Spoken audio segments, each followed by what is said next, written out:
देश की रक्षा में एक बड़ा कदम। पाकिस्तान के साथ बढ़ते तनाव के बीच भारत सरकार ने टेरिटोरियल आर्मी की 14 बटालियनों को एक्टिव कर दिया। क्या है इसका मतलब और क्या धोनी, सचिन, कपिल देव जैसे दिग्गजों का सेना की वर्दी में फिर से देखा जा सकता है? आज हम बात करने जा रहे हैं एक ऐसे कदम की जो देश की सुरक्षा व्यवस्था को नई मजबूती देने वाला है। जी हाँ, भारत सरकार ने हाल ही में टेरिटोरियल आर्मी की 14 बटालियनों को एक्टिव करने का आदेश पारित कर दिया है।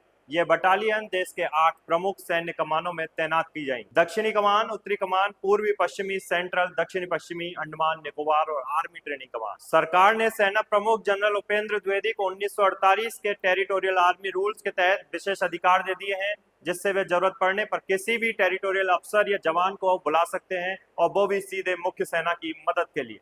इस फैसले के पीछे एक अहम कारण है कि हाल ही में सीमावर्ती राज्यों में पाकिस्तानी ड्रोन हमलों की बढ़ती घटनाएं। भारत की वायु रक्षा प्रणाली ने इन हमलों को विफल तो कर दिया, लेकिन खतरा अभी तक टला नहीं। इसलिए अब टेरिटोरियल आर्मी यानी भारत की दूसरी रक्षा पंक्ति एक बार फिर पूरी ताकत के साथ तैयार है। अब सवाल यह है कि क्या उन जाबाज हस्तियों को फिर से सेना की वर्दी में देखा जा सकता है जो पहले से ही टेरिटोरियल आर्मी का हिस्सा है? चलिए जान लेते हैं उन दिग्गजों के बारे में जिन्होंने न सिर्फ अपने अपने क्षेत्र में देश को गौरवान्वित किया बल्कि सेना की सेवा में योगदान दिया। महेंद्र सिंह धोनी, लेफ्टिनेंट कर्नल मानद। 2011 में धोनी को पैरासूट रेजिमेंट की 106 टीए बटालियन में मानद लेफ्टिनेंट कर्नल बनाया गया था। उन्होंने कई बार सेना के साथ ट्रेनिंग में भी भाग लिया है। दूसरा नाम है सचिन पायलट, कैप्टन की उपाधि के साथ।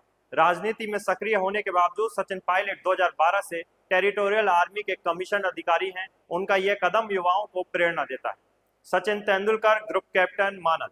भले ही तेंदुलकर भारतीय वायुसेना से जुड़े हैं, लेकिन उन्होंने युवाओं को सेना के प्रति जागरूक करने में बड़ा ही अहम रोल निभाया। अनुराग ठाकुर, कैप्टन, जो एक राजनीतिक हैं, भाजपा नेता और सांसद अनुराग ठाकुर भी टेरिटोरियल आर्मी में कैप्टन रह चुके हैं और देश सेवा में निरंतर एक्टिव हैं। Abhinav Bindra, major. Olympic gold medallist Abhinav Bindra को टेरिटोरियल आर्मी में मेजर की उपाधि दी गई है। उनकी यह सेवा खेल और देशभक्ति का संगम है। कपिल देव, कर्नल मानद। 1983 के वर्ल्ड कप विजेता कप्तान कपिल देव को भी सेना ने कर्नल की उपाधि दी। उनका जुनून आज भी प्रेरणा देता है। लेफ्टिनेंट दीप्ति राणा। महिलाओं की भागीदारी की बात करें तो लेफ्टिनेंट दीप्ति राणा ने मिसाल कायम की है। वो टेरिटोरियल आर्मी की महिला अधिकारी हैं और उनका समर्पण देश की बेटियों के लिए प्रेरणा स्रोत है। आज जब सीमा पर खतरे मंडरा रहे हैं तो टेरिटोरियल आर्मी का सक्रिय होना सिर्फ एक कदम नहीं बल्कि एक मजबूत संदेश है कि भारत तैयार है। ये सिर्फ सेना नहीं, ये वो लोग हैं जो सामान्य जीवन में डॉक्टर, खिलाड़ी, नेता, अभिनेता होते हैं, लेकिन जब देश पुकारता है तो वर्दी पहनकर देश की रक्षा के लिए खड़े हो जाते हैं। यही है असली देशभक्ति। अगर आपको ये वीडियो अच्छा लगा हो तो इसे लाइक और शेयर करें और नीचे कमेंट कर बताएं कि टेरिटोरियल आर्मी के किस सदस्य ने आपको सबसे ज्यादा प्रेरित किया। देश की रक्षा हर नागरिक की जिम्मेदारी है। जय हिंद।